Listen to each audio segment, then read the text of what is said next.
కటిక పేదరికం, కనీస సౌకర్యాలు లేని పల్లెటూరు. కానీ ఆ యువకుడి సంకల్పం ముందు అవేవి అడ్డంకి కాలేదు.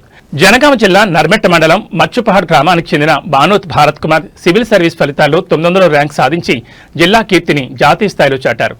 భారత్ కుమార్ది అత్యంత పేద కుటుంబం. తండ్రి బానోత్ దసరు, తల్లి అనసూయబాయ్ తమ పిల్లలను ఉన్నత చదువులు చదివించేందుకు ఎంతో శ్రమించారు.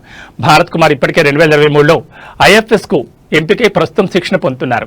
అయితే తన లక్ష్యం ఐఏఎస్ కావడంతో శిక్షణలో ఉంటూనే మూడో ప్రయత్నంలో సివిల్స్ మెయిన్స్ రాసి 900 ర్యాంక్ కైవసం చేసుకున్నారు.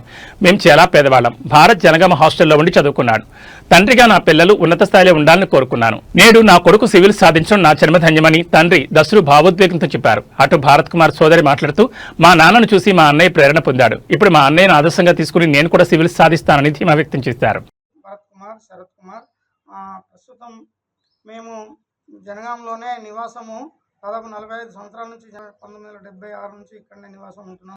మా పిల్లలు అరవింద్లో 10th వరకు చదివి అదేవిధంగా ఎగ్జామ్ అయిపోయిన తర్వాత కూడా ఇమీడియట్ అమీన్పూర్లో హైదరాబాద్లో జరిగింది సార్.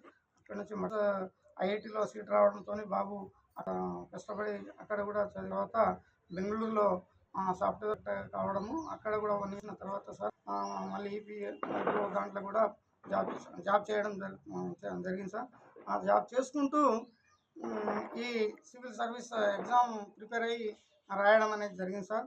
దాంట్లో నిన్న వచ్చినటువంటి ఈ ఫలితాలలో మా బాబు 900 ర్యాంకు రావడంతో మాకు ఆనందంగా, మంచి సంతోషంగా అందరు కుటుంబ సభ్యులు, మా బంధువులు, మా అన్నదమ్ములు అందరం కూడా చాలా వ్యక్తం చేస్తున్నాం సార్.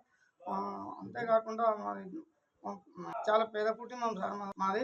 మేము అందరం కూడా దాదాపు చదివి మా తమ్ముళ్ళు కానీ అందరం కూడా చదువుకొని మేము రావడం, మా పిల్లలు కూడా కష్టపడి బాగా అసలు వాళ్ళు చదివిన పరిస్థితిని మనం ఇది చేస్తే వాళ్ళు చాలా తిండి విషయంలో కానివ్వండి, వాళ్ళన్నీ కూడా చాలా విపరీతమైన కష్టాల్లో ఉండి కూడా వాళ్ళు వెనకడుగు వేయకుండా చదువుకొని ర్యాంకు రావడంతో మాకు ఆనందంగా చాలా గొప్పగా మేము